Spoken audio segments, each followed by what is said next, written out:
Muito bom dia para você que está acompanhando aqui a programação da TV Nova Nordeste, que estava assistindo aí, esperando, na expectativa, o programa Vivendo Bem. Coisa boa, viu? Tá com vocês em mais um sábado, né? Sábado gostoso, que seja um sábado abençoado para você que está aqui, para você que está aí. E agora, eu vou apresentar para vocês um pouquinho das pessoas queridas que estão aqui hoje comigo. Eu estou aqui com o psicólogo, Dr. Fernando Costa. Ele é psicólogo clínico e escritor, palestrante. Muito bem-vindo, viu, doutor Fernando? Bom dia, Daniele. Muito obrigado.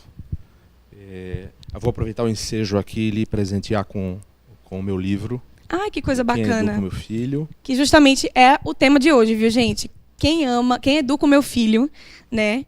Que é um livro muito bacana, que traz aí temas muito interessantes que a gente vai estar abordando aqui hoje, né, doutor Fernando? Sim. E eu estou também com a Monique Marques. Ela é empresária, mãe, né, vive numa vida super corrida e também veio participar um pouquinho para contar um pouco do que ela passa aí com o filhão dela de 10 anos também. Bem-vinda, viu, Monique? Isso, obrigada, Dani. Obrigada pelo convite. É uma satisfação estar aqui participando do programa com vocês. Coisa boa. Muito gostoso esse livro, né, Monique? Muito. Pra gente, que eu não sou mãe ainda, mas pra gente já ir lendo e se preparando, porque a gente sabe que hoje em dia educar um filho não é nada fácil. Nem um pouco fácil, realmente. Então, qualquer ajuda que a gente tenha especializada, que possa contribuir e agregar, é muito importante. Então, vai aí realmente esse livro que é excepcional para poder todo mundo ajudar a gente a criar. Olha aí, doutor Fernando. Como foi que surgiu a ideia de fazer, de criar, de abordar esse tema em um livro, né? Quanto tempo levou para que ele ficasse concluído? Conta um pouquinho dessa história pra gente. Olha, Daniele, foi até engraçado como tudo começou. Certa vez me chegou um colégio aqui de Recife, me convidou para atender uma criança. Quando nessa ocasião eu já não atendia mais crianças, atendia adultos. Mas era um caso excepcional, eu fui. Caso este que a criança ela não conseguia controlar as emoções, ao ponto de até machucar a professora. Comecei a trabalhando com essas crianças e vi que o resultado ele tinha um tempo curto, porque eu chegava em casa, tudo continuava a mesma. Então eu precisei trazer os pais, trabalhei esses pais. E quando esses pais começaram a aderir àquilo que era colocado, a criança mudou. E mudou rápido. Então a escola me convidou para fazer uma palestra para os pais. Isso outras escolas também.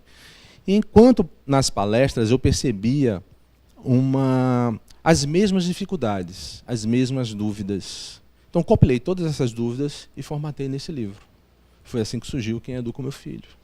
E você conseguiu reunir uma variedade de temas, né, que são super atuais. Inclusive você aborda no livro a questão da internet, né, que hoje em dia, quero até mandar um beijo para todo mundo que está acompanhando Vivendo Bem pelo Facebook da TV Nova Nordeste, viu? Esperem, acompanhem sempre essa live. E assim, hoje em dia a internet, ela soma muito, né? Ela traz muitas coisas bacanas, mas ao mesmo tempo também ela pode destruir ali o que a gente está ensinando em casa. Então, fala um pouquinho do que você aborda sobre isso, de como é que a gente pode lidar, né, com essa criança, com a internet, né, Monique? Tem que impor limites também. Água em demasia faz mal. Então a gente tem que ter um equilíbrio. Muita gente critica a internet como um todo, outras supervalorizam também. A gente tem que ter um equilíbrio em tudo isso aí. Não é? A criança, ela sempre vai copiar modelos. Então eu vejo muitas vezes os pais querendo inibir as crianças de usar a internet, mas eles não desgrudam da internet, não dão atenção a esse filho, então eles vão copiar esse modelo também. É claro que precisam-se regras para tudo. A educação significa dizer imposição de regras. E essas regras também devem estar inseridas no uso da internet.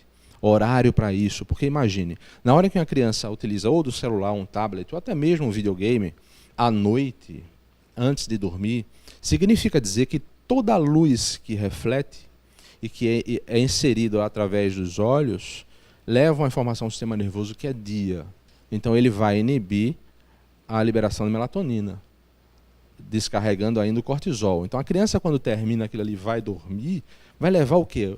1 hora quase para pegar no sono e ainda assim ter um sono conturbado. Então, é preciso sim ter esse controle. Mas existe o lado bom. O lado bom é que a internet, em alguns jogos, exceto os de violência, alguns jogos estimulam a velocidade de raciocínio, eles estimulam também situações em que a criança se vê independente para tomar decisões. Então, tudo isso influencia também nessa desenvoltura cognitiva da criança. É claro que existem, por meio da internet, você pode alcançar pesquisas. Claro que você tem que saber aonde pesquisar, mas isso facilita muito. Eu, quando criança, por exemplo, não tinha internet, então tinha que ir para a Barça, né? Tinha que meter a cara nos livros mesmo. E a Monique a gente estava conversando aqui, né, nos bastidores, uma conversa muito gostosa antes de começar a gravação, e ela contou um pouco do que ela passou também com o filho referente ao celular, não foi, Monique? Isso. Ele, por hoje em dia, né, assim, os filhos da gente, eles vivem muito presos, porque não tem aquela liberdade, o perigo na rua é muito grande, até embaixo do prédio. Então, assim, eles acabam se apegando muito ao celular, aos jogos, à internet, reportagem, desenho. Enfim, ele começou a entrar num vício, que ele descarregava o celular, ele ia para o tablet, descarregava o tablet, ele ia para o notebook. E aí, quando eu chamava para poder ele passear, fazer alguma coisa, ele não queria mais.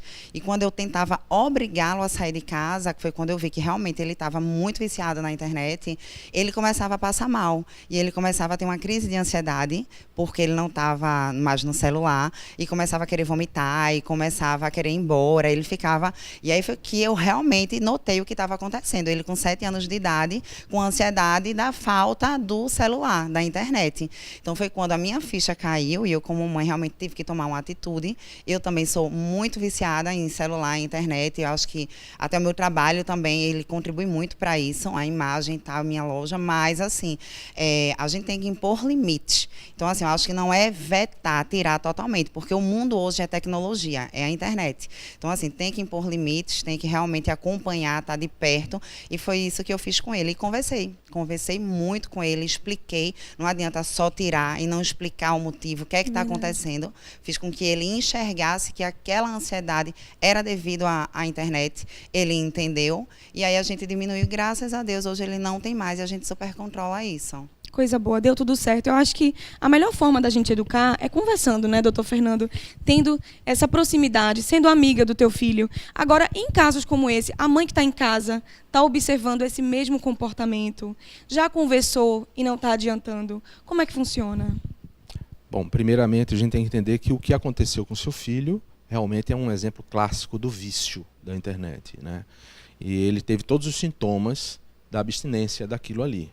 Imagine isso na cabeça de uma criança de 7, 8 anos, quando ele tinha 7 anos, não é? Até compreender isso.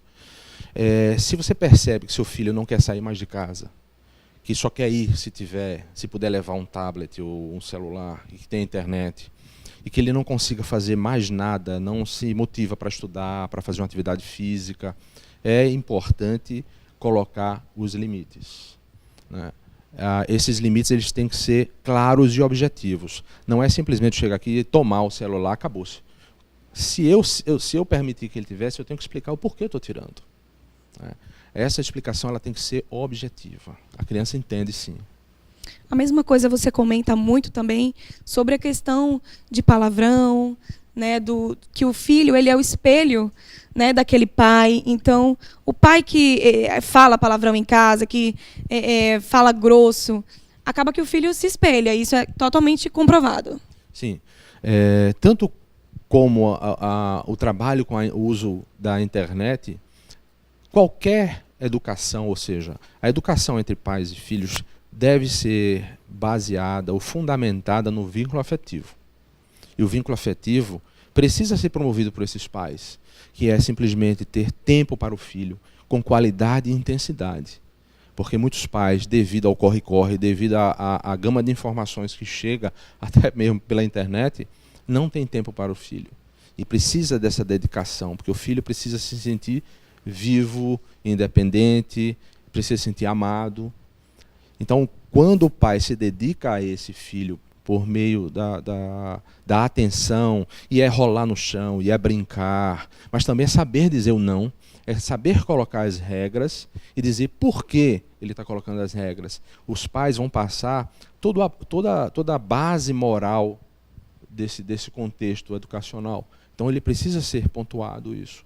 E essas regras, o interessante, Dani, é o seguinte: na hora em que você põe as regras, você tem que sinalizar as sanções também. Você não pode só pôr as regras e acabou. E se ele não fizer, vai ser o quê? Não é? Pois é, tem que combinar isso direitinho para poder ele entender que existe uma punição ali. Existe uma punição. Não é verdade? Né? E a punição, ela deve ser também combinada com ele. E na hora que a criança consente com aquilo, você já fechou um contrato. Não deixa de ser um contrato. A educação não deixa de ser um contrato. É verdade. E os pais não podem se esquivar disso. Olha aí, gente. Vamos fazer o seguinte, a gente vai continuar conversando. Também vou apresentar para vocês um projeto muito legal, que é o projeto Cuscuz com Amor, tá? No finalzinho do programa. Então, você não sai daí, que já já tem mais.